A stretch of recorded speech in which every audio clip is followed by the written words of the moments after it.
Si t'es compositeur, il y a un truc que personne ne t'apprend. Et ce truc, c'est de reconnaître en 5 minutes si un artiste qui est en face de toi est sérieux ou s'il va juste te faire perdre du temps. Et le problème, c'est que si tu fais pas ce tri-là, tu peux passer des mois à faire des prods, à travailler, faire des sessions, rien qu'avec des artistes, et il va jamais rien se passer avec eux parce que ils vont jamais rien sortir parce qu'ils sont pas sérieux dans leur démarche. Si tu me connais pas, je m'appelle Sina, je suis compositeur et j'aide des artistes et des compositeurs à se structurer. Et à force de voir passer des profils qui sont totalement différents, j'ai appris à identifier des signaux qui font que je sais si j'ai quelqu'un de sérieux ou pas en face de moi. Donc dans cette vidéo, je vais te donner les 3 marqueurs d'un artiste sérieux, les 3 red flags qui t'indiquent que faut fuir, faut pas travailler avec ces artistes-là, et comment toi en tant que compositeur, tu peux filtrer ces différents profils que tu rencontres en 5 minutes sans être dans le jugement, mais juste dans la rationalité de savoir si ce sont des profils avec lesquels travailler ou pas. Mais juste avant, si t'aimes ce genre de contenu, n'oublie pas de t'abonner et d'activer la cloche et de mettre un petit like. Ça me soutient, ça me motive et ça me permet de faire toujours plus de vidéos. Alors c'est quoi les 3 marqueurs d'un artiste sérieux? Pour commencer, il a un minimum de clarté sur le projet qu'il veut développer. Donc c'est pas un artiste qui a 40 pages décrites sur son prochain projet avec tous les moodboards de tous les sons et comment le 5e son doit sonner, non. Pas à ce point-là, c'est juste un artiste qui va avoir une vision claire de la direction artistique, qui a un message et aussi qui sait ce qu'il ne veut pas surtout, et donc qui va laisser l'espace créatif de pouvoir être guidé sans pour autant ne pas savoir ce qu'il veut tout simplement. Par exemple, je sais pas, si quelqu'un me dit qu'il veut faire un projet assez intime entre rap et chant et qu'il veut des pianos sombres dessus, en fait ça me satisfait parce que ça donne déjà une direction artistique qui est assez claire. Et un artiste sérieux, il a peut-être pas les bons mots pour décrire son style, peut-être qu'il connaît pas toutes les références dans son style et donc des fois il va te dire un truc, ça va te faire penser à tel artiste, mais il a une direction, il a une intention qui est assez claire. Le deuxième point, c'est l'organisation. Pareil, là encore, je te parle pas d'un Notion de 50 pages où parfaitement tout ce qu'il doit faire est structuré.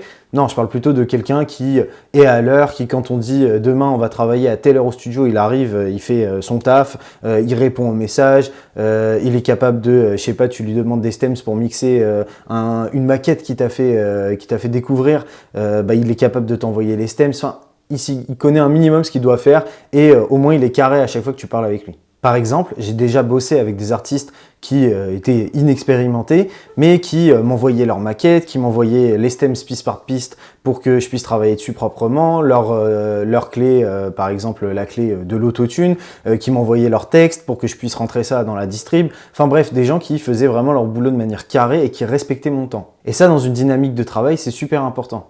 En vrai, le sérieux, c'est pas le niveau de compétence, c'est la manière dont la personne va respecter le projet qu'elle essaye de faire avancer. Et évidemment, c'est un truc en tant que compositeur que tu remarques directement et qui différencie énormément les bons profils d'artistes avec lesquels tu as fait des artistes pas sérieux qui vont te faire perdre ton temps et qui se prennent pour je sais pas quoi en vrai. Et le troisième point pour moi, c'est son rapport à l'investissement. Un artiste qui est sérieux dans sa démarche, il comprend que pour mener à bien ses projets, pour mener à bien sa carrière et ses ambitions de carrière, eh bien, ça prend du temps, ça prend beaucoup d'énergie et à un moment donné, évidemment, ça prend des moyens financiers. Ça ne veut pas dire qu'il a un budget illimité, par exemple, mais ça veut dire qu'il est capable de te dire, faire un album, ça coûterait trop cher pour moi. Par contre, tous les mois, je suis capable de mettre telle somme, 500 € dans un single. Et ça, c'est vraiment cool parce que ça démontre aussi la mentalité de quelqu'un qui veut vraiment avancer, qui veut vraiment faire bouger ses projets.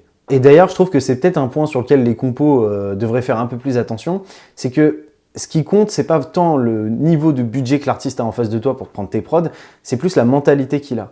Par exemple, il vaut mieux avoir quelqu'un avec qui tu fais du son, mais qui pour une prod va te payer 150 €, mais qui tous les mois va te prendre une prod à 150 €, plutôt que quelqu'un qui te prend une prod à 500 €, qui au final la sort pas, donc revient renégocier en disant bah ouais, mais au final est-ce que tu peux me rembourser, je vais pas l'utiliser, la prod, nanani nanana, des mois plus tard, parce que au final le son ne sort pas, et donc tu te retrouves dans un pétrin continu parce que l'argent tu l'as déjà dépensé à droite ou à gauche pour des logiciels, ou même pour vivre en fait, tout simplement, et du coup, tu te retrouves avec quelqu'un qui, au départ, va être capable, sur un coup de tête, de t'envoyer beaucoup plus d'argent pour ta prod, mais qui derrière va pas être sérieux, qui va pas être un bon profil et qui va même t'apporter des problèmes. Donc, Ce qui compte vraiment sur les budgets que les artistes sont prêts à payer pour les prods, c'est la mentalité qu'ils ont derrière. Donc, on a fait les signaux positifs, maintenant on va faire les signaux négatifs. Pour moi, le premier red flag, c'est un discours flou. Par exemple, tu te connectes avec un artiste, tu lui demandes ce qu'il recherche comme style de musique, et là, il te parle de plein de styles différents, il a des références dans tous les sens, mais il n'y a rien de cadré, ça va partout, en plus c'est mainstream, enfin, il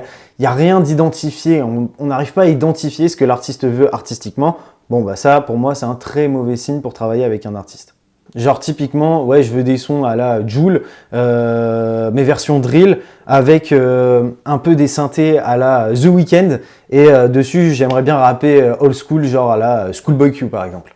Bon, là, en termes de direction artistique, c'est incompréhensible. Et le problème avec ces artistes-là, c'est pas tant qu'ils ont envie de faire quelque chose de très hétéroclite, c'est le côté, en fait, où ils vont aller tout le temps chercher partout et ils vont jamais se fixer à un endroit au niveau de leur musique, ce qui fait que d'expérience tu te retrouves toujours avec des artistes qui un jour vont tenter ça, qui vont surkiffer d'avoir fait le son de telle manière en studio et puis 4 jours après ils reviennent en disant ouais non en fait la prod j'ai envie qu'elle soit plutôt comme ci ou comme ça, donc remodification, et en fait la session d'après bah, c'est le flow qui change et en fait vous venez de faire 4 sessions sur un son qui en plus généralement ne va pas voir le jour. Donc discours flou, là je vous ai parlé de la direction artistique, mais ça peut être à d'autres niveaux, ça peut être au niveau financier, ça peut être au niveau projection, c'est-à-dire qu'est-ce qu'il aimerait faire dans sa carrière.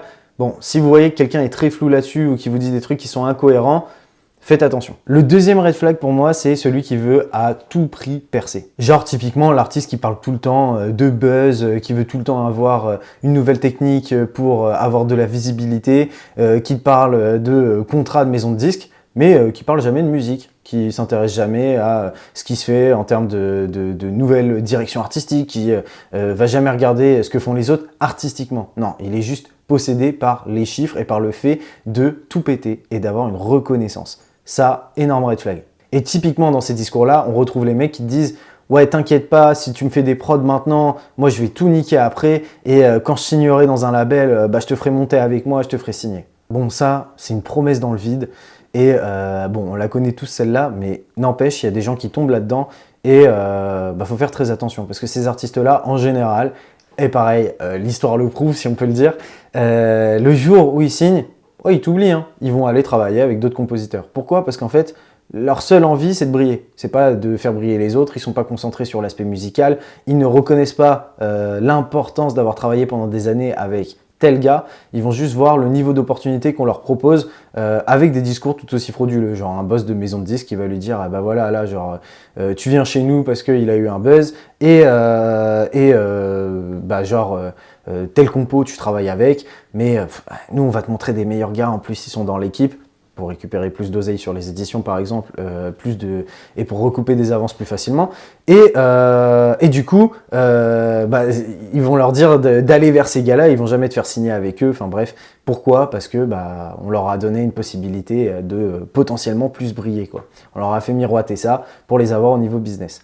Donc ces artistes-là, il faut faire très attention. Et le troisième problème à mes yeux, c'est la fuite dès lors de l'engagement. Genre typiquement, tu rentres en contact avec un artiste, vous discutez et tout, et là tu commences à lui parler d'une façon de faire, tu lui parles d'une manière d'avancer, tu lui parles d'un devis, et là d'un coup, plus de réponse. Tu as peut-être déjà vécu ça, l'artiste tu parles avec, ça se fait des vocaux, il est super chaud, et tu poses tes conditions en fait, et d'un coup il disparaît, plus de messages, tu le relances pendant 3 semaines, plus rien. Donc évidemment ce genre d'artiste, bah, c'est à fuir.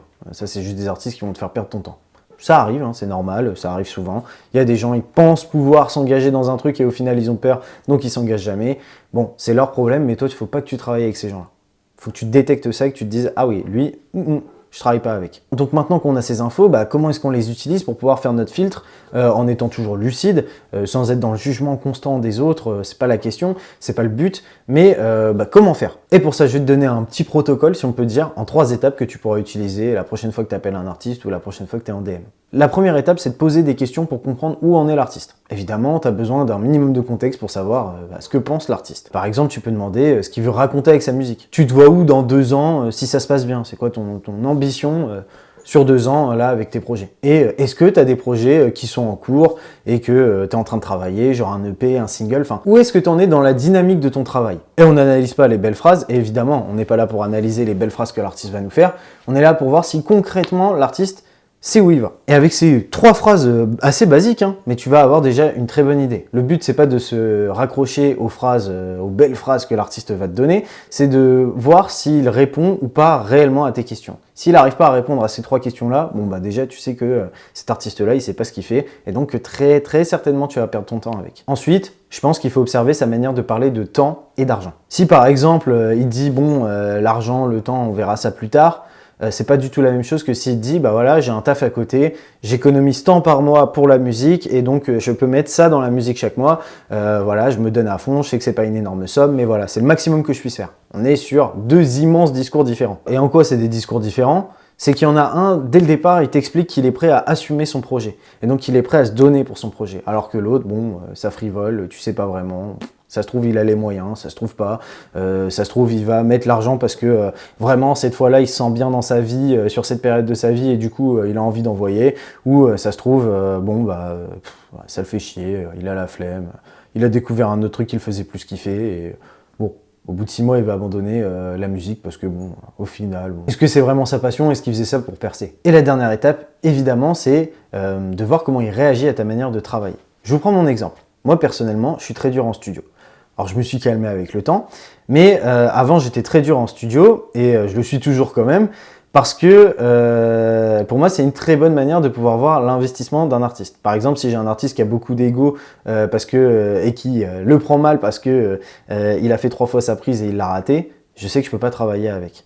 Donc, j'ai besoin de poser un cadre et de dire, voilà, tu m'as dit que c'est ta passion, que tu as envie de faire rayonner ton art, que tes textes parlent à tous les Français. Bah, va falloir envoyer en studio, va falloir envoyer du texte. Et moi, je suis archi intransigeant là-dessus parce que je me dis, ok, on se fixe une ambition, la personne me parle d'une ambition, et le meilleur moyen de tester si cette personne est vraiment dans cette ambition ou non, bah, c'est de la mettre dans le dur directement.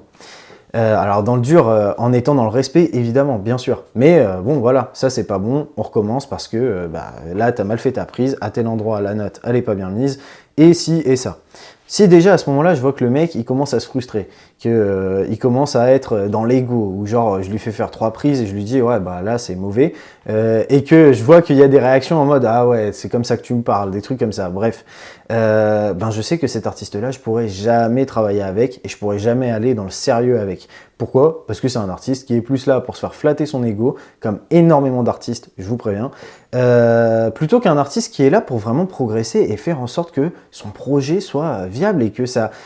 En fait, c'est quelqu'un qui va pas accepter la douleur que demande le fait de vouloir se pousser. Et oui, forcément, bah, y a un moment donné, tu amènes une ambition, t'es pas du tout au niveau, bah faut un peu se pousser. Je dis pas que la douleur, c'est forcément la manière de faire, mais bon, quand même, y a un moment donné où il faut rentrer dans le dur. Et quand on a de l'ambition et qu'on veut que cette ambition existe, bah, on est obligé de se pousser à un moment donné, on est un peu obligé par moment d'aller dans ses retranchements, et surtout, l'ego n'a pas sa place. L'ego, c'est extrêmement important pour croire en soi et pour faire en sorte de mettre les actions qui vont aller avec nos envies pour arriver à nos résultats. Mais l'ego, c'est pas fait pour dire... c'est pas un mécanisme de défense viable, en fait. Et encore moins quand on veut faire quelque chose de grandiose. Donc pour moi, par exemple, c'est très important de voir que j'ai un artiste qui garde la tête froide et qui est capable de se donner à fond, même si 20-30 fois de suite, je lui dis bah, la prise, elle est pas bonne, il y a ça à revoir, il y a ça à revoir. Sinon, si tu sais pas exactement comment t'y prendre, je pense que ce qu'il faut réfléchir, c'est au niveau de ton temps et au niveau de ton budget et au niveau de l'approche en studio, ce que tu veux faire, ce que tu veux pas faire. Ça peut être de dire par exemple, bon bah moi, ok, je fais des prods, mais je fais aussi du rec, je m'occupe aussi du mix. Ben écoute, moi si on fait du son ensemble, je veux bien te rec, je veux bien te mixer, mais je veux que ça tienne dans un délai de 3 heures par exemple. Donc tu arrives en studio, tu sais c'est quoi ton texte et tu connais tes top lines parce qu'on a travaillé le son avant en maquette. Ou alors ça peut être l'inverse.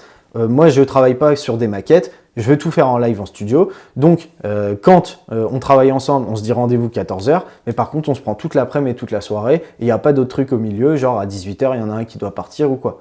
Ça dépend des gens. Moi par exemple, je suis plus de l'école, je t'envoie la prod, tu fais ta maquette, après on se retrouve en studio et là on travaille pour de vrai. Comme ça, moi personnellement en termes de concentration, c'est plus optimal pour moi.